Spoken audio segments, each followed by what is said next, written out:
রাজধানীর আদ্দিন হাসপাতালের অস্বাভাবিক মৃত্যুর পর ৬ নবজাতকের মরদেহ পরিবারের কাছে হস্তান্তর করা হয়েছে।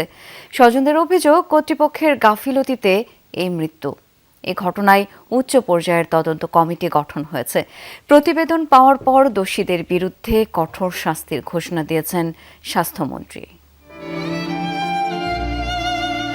একসাথে পৃথিবীতে এসেছিলেন দুজন, চলেও গেল একসাথে। দুই নবজাতকের শেষ ঠিকানা রাজধানীর বনশ্রী কবরস্থান। যমজ সন্তান হওয়ার সুখবর পেয়েছিলেন রোববার। পৃথিবীতে এসে সুস্থই ছিল দুই ছেলে, কিন্তু শেষ পর্যন্ত মগবাজারের আদ্দিন হাসপাতাল থেকে বুকের মানিকদের নিয়ে বাসায় ফেরা আর হলো না হাসান নাজমা দম্পতির। বাচ্চা নিয়ে আমি কোলে নিছি, আমি বাচ্চার বাবাকে ডাক দিছি, বাচ্চা চোখ মিলে আমার কাছে চায়, আবার চোখ বুঝে থাকে। এটা কিভাবে আমি মাইনে নেব? আমি নিছি মেডিকেলে, আমি রুগী সুস্থ ভালো রাখার জন্য।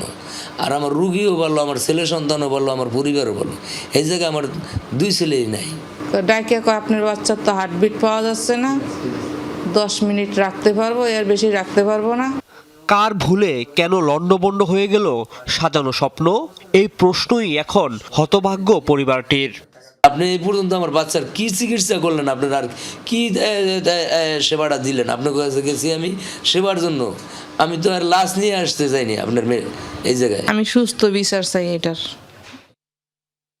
তদন্ত চাই, আর কারো মায়ের জন্য বুক খালি না হয় এরকম। 6 নবজাতকের একজনকে দাফন করা হয়েছে চাঁদপুরে। বুধবার রাতে ঢাকা থেকে অ্যাম্বুলেন্সে ফরিদগঞ্জ উপজেলার রুস্তুমপুর গ্রামে পৌঁছে মরদেহ। রাতেই জানাজা শেষে পারিবারিক কবরস্থানে দাফন করা হয়।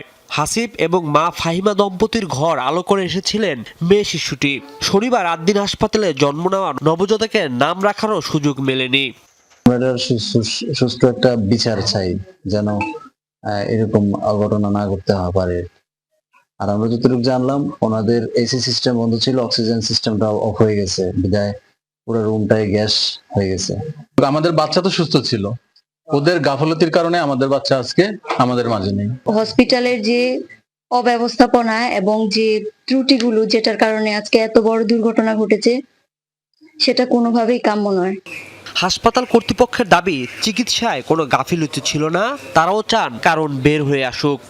বাচ্চাগুলো যখন ডেলিভারি হয়েছে সবাই হেলদি বেবি ছিল এবং হেলদি বেবি মায়ের পাশেই ছিল।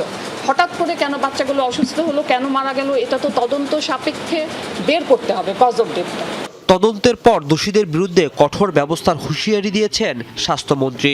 আমরা যথাযোগ্য যা প্রয়োজন, যতটুকু শাস্তির দরকার সেটা আমরা ব্যবস্থা করবো। এটা থেকে অন্যান্য জায়গায় আমরা মেসেজ তদন্ত শেষ না হওয়া পর্যন্ত সিলগালা থাকবে হাসপাতালের নবজাতক ওয়ার্ডটি। রাজীব আহমেদ, যমুনা নিউজ, ঢাকা।